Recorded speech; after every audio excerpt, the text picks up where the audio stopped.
Vous écoutez Devoir d'enquête, Femmes sous emprise, deuxième partie.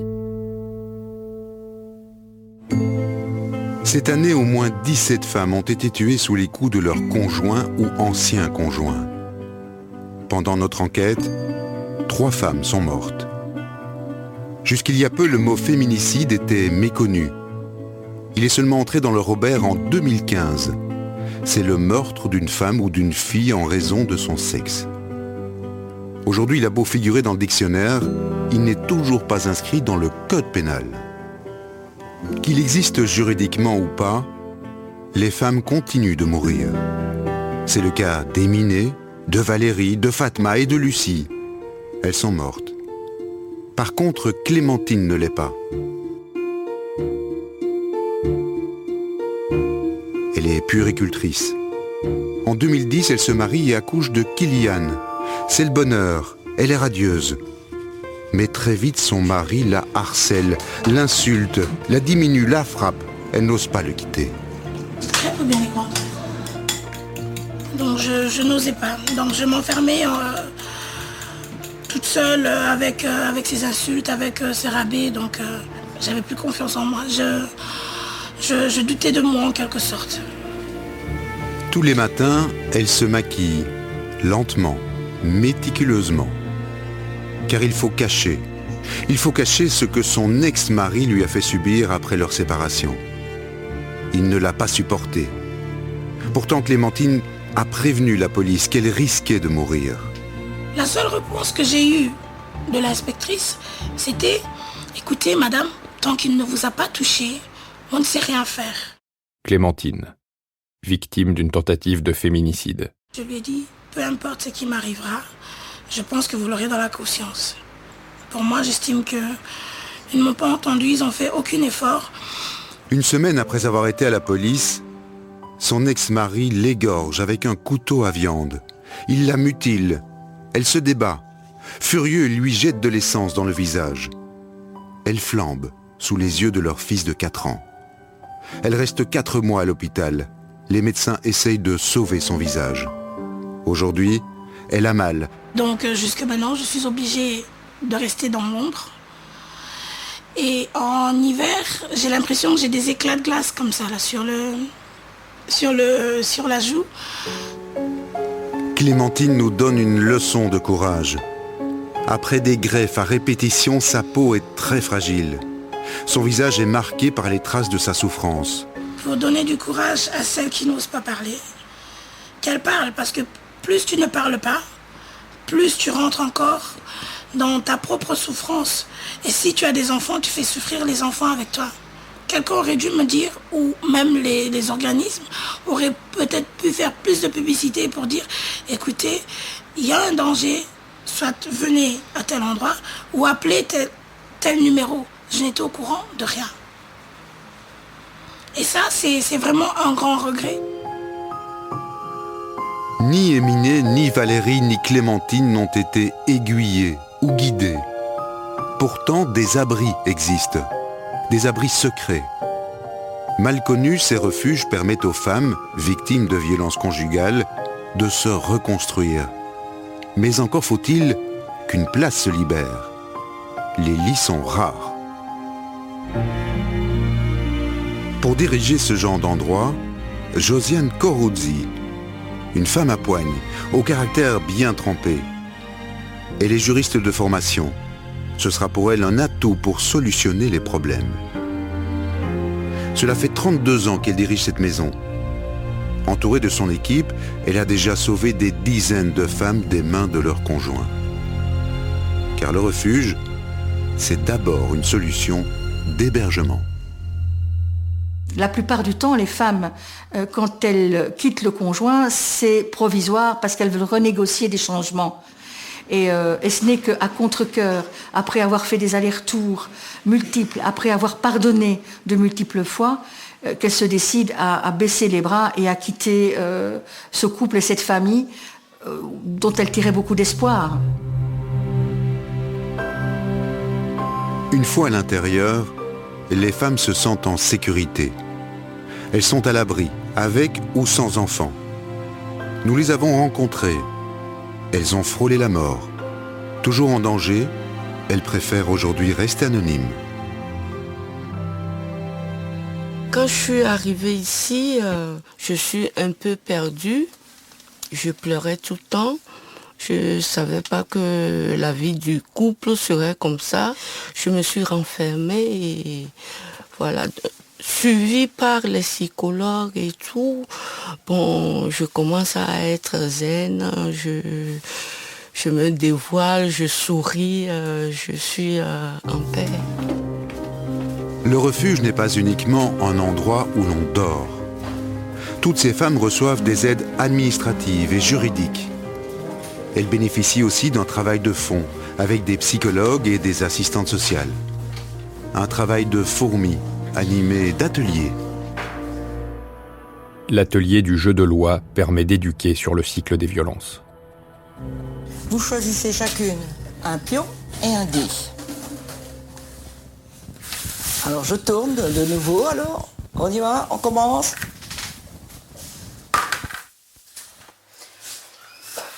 Il m'oblige à coucher avec lui même si je ne veux pas. Voilà, nous sommes toujours dans le contrôle, dans les violences psychologiques. Voilà, qui est-ce qui veut répondre? Donc, c'est comme si j'étais son objet. J'étais sa femme. Et lui, il avait droit. Et il s'en foutait que si j'étais pas bien, donc je voulais pas, lui s'en foutait.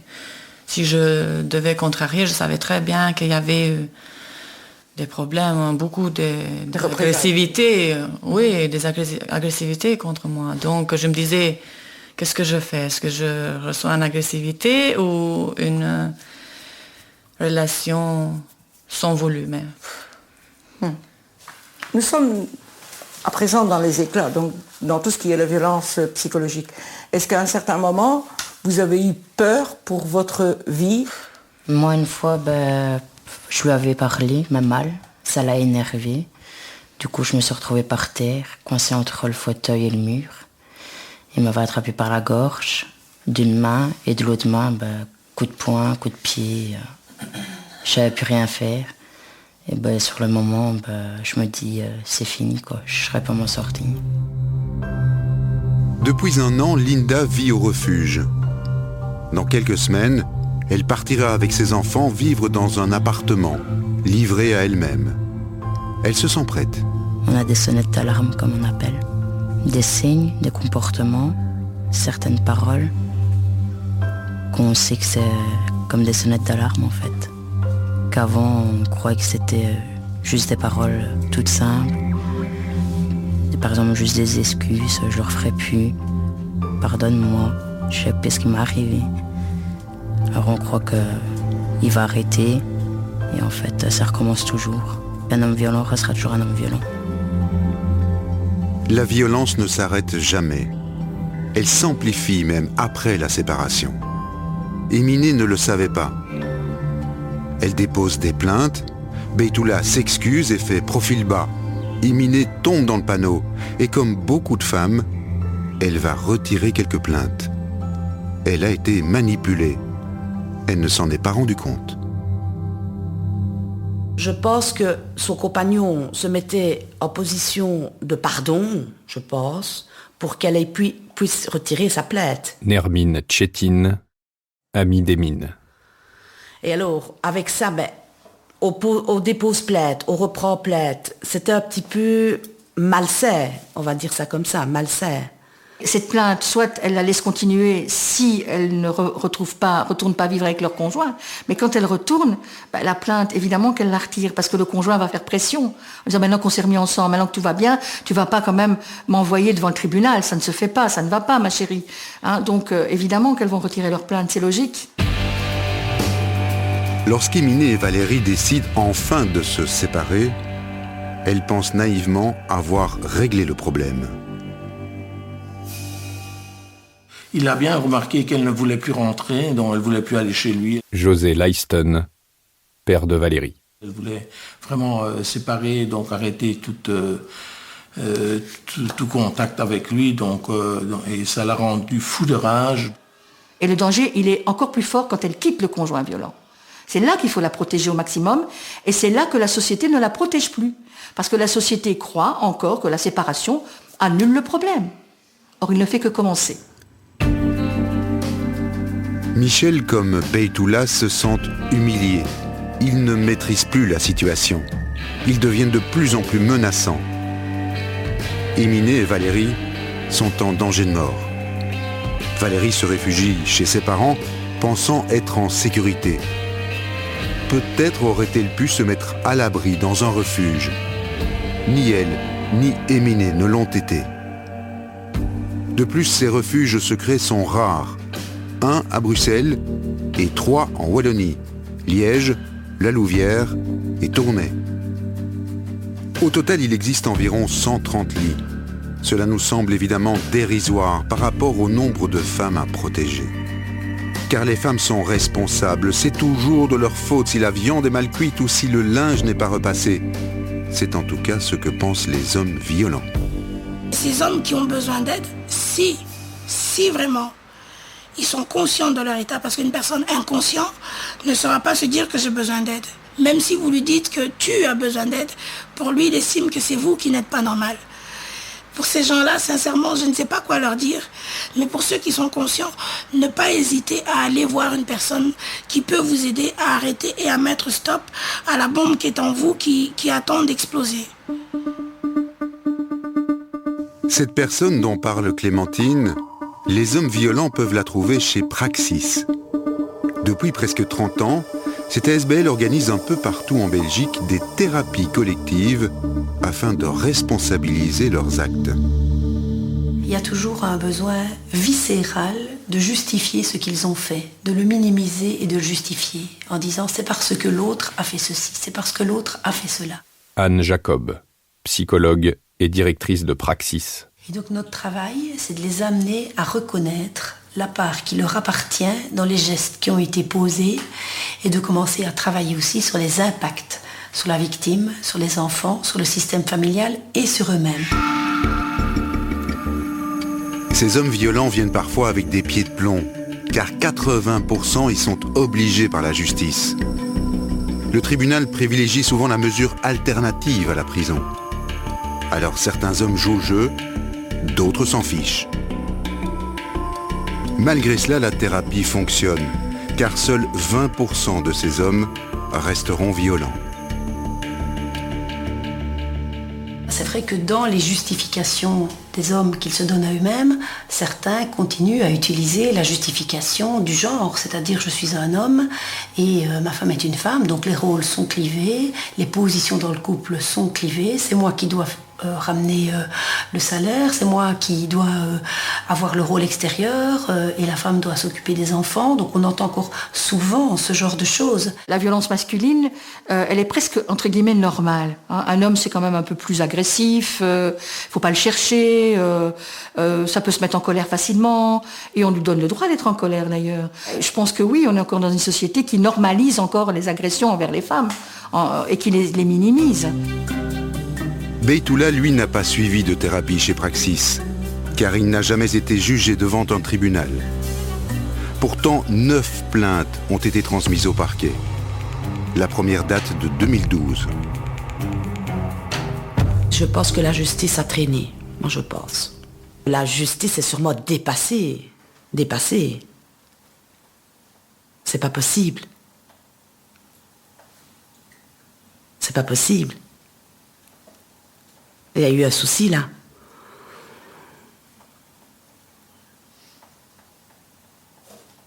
Oui, là, il y a eu un énorme souci. Hein. Elles n'ont pas ramassé une balle. Hein. Elles ont été massacrées. Toutes les deux. Donc...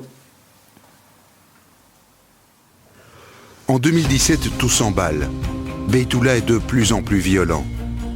Éminé redépose plusieurs plaintes. Le parquet de Liège met enfin le dossier à l'instruction. On a estimé qu'il y avait des traces de coups, il y avait des traces, ce genre de choses. Damien Lebout, procureur de division au parquet de Liège. Donc le parquet a estimé que là, il y avait suffisamment d'éléments, en tout cas, que pour se dire il y a quelque chose, et donc il faut mettre un terme parce qu'on constate qu'il y a une accumulation de plaintes. Et souvent, le meilleur moyen de mettre un terme, en tout cas, provisoirement, je dirais, c'est évidemment de solliciter un mandat d'arrêt auprès du juge d'instruction. 3 mois avant les faits tragiques, le parquet de Liège sollicite un mandat d'arrêt contre Beytoula. La juge d'instruction ne l'exécute pas. Éminé et sa mère Fatma meurent. Le drame aurait à l'évidence pu être évité.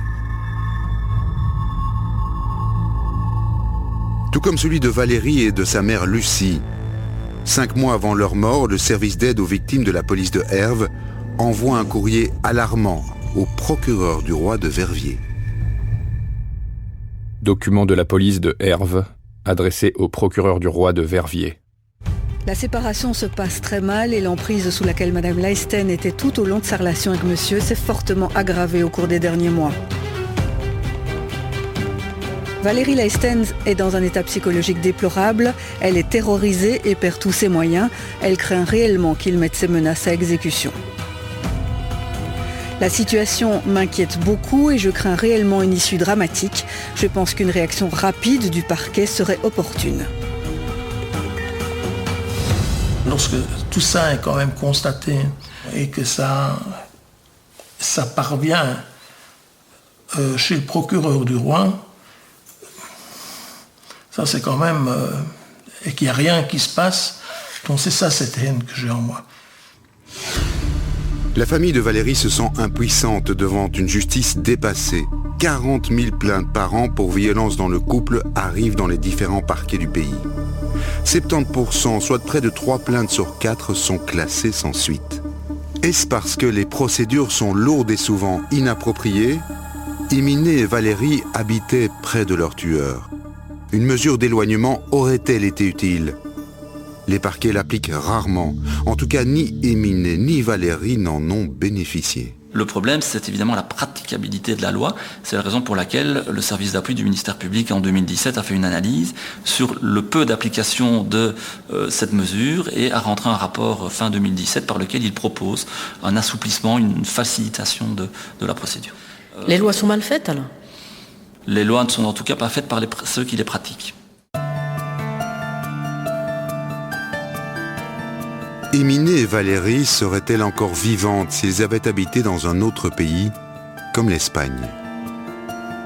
Pionnière en matière de lutte contre le féminicide, ce pays qui à un moment donné avait un taux de féminicide anormalement élevé, a réussi en 10 ans à faire chuter ce taux de 40%. Comment l'Espagne a-t-elle fait ? Il y a 15 ans, elle crée un système judiciaire inédit en Europe, avec des tribunaux spécialisés qui traitent uniquement les cas de violence conjugale. Il y en a plus de 100 aujourd'hui. La victime ou même un proche dépose une plainte. La justice a l'obligation d'instruire le dossier en 72 heures. La victime et l'auteur présumé sont entendus. Si les preuves sont jugées suffisantes, un procès a lieu dans les 15 jours.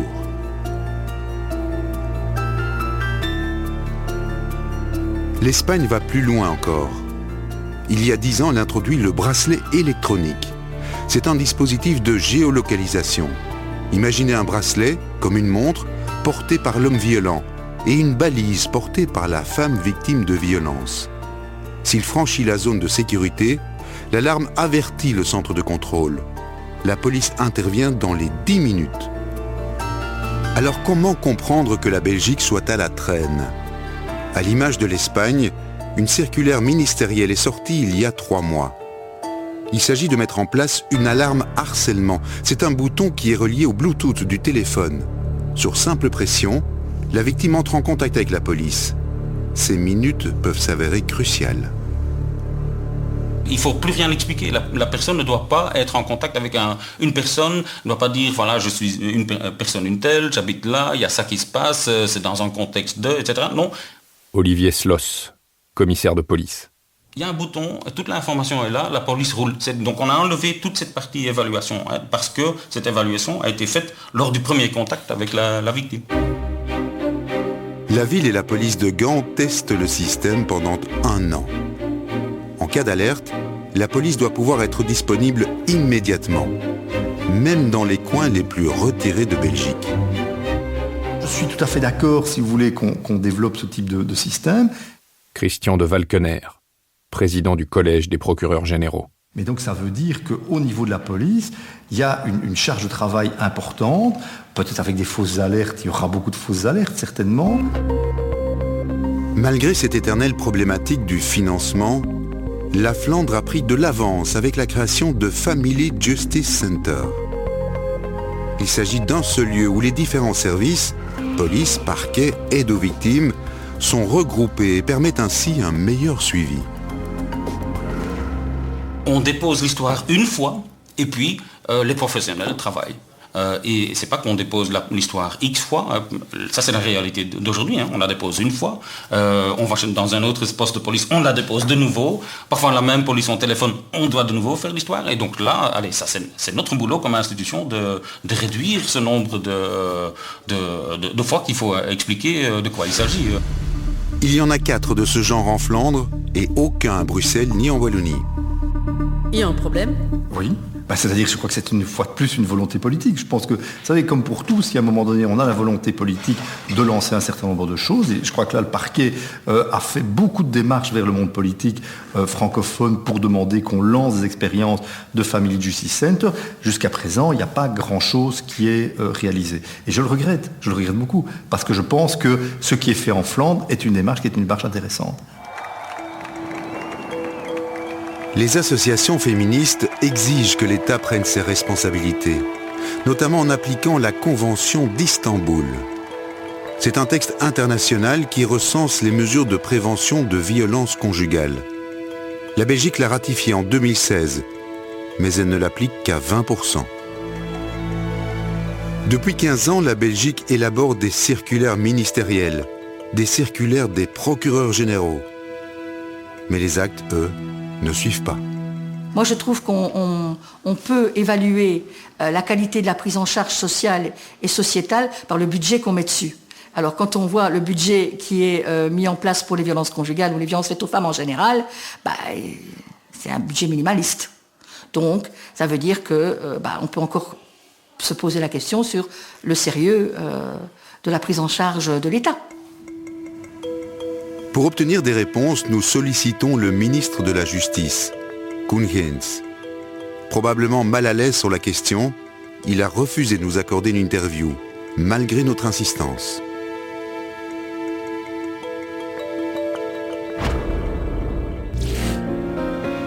Éminé, Fatma, Valérie et Lucie sont mortes.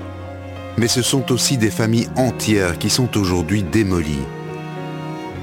En attendant, Beytoula a obtenu ce qu'il voulait et ce qu'il avait annoncé, la mort d'Éminé et de sa belle-mère. Alors qu'un dossier de rapt parental est en cours au parquet de Liège, la fille d'Éminé, elle, grandit en Turquie, dans la famille du tueur.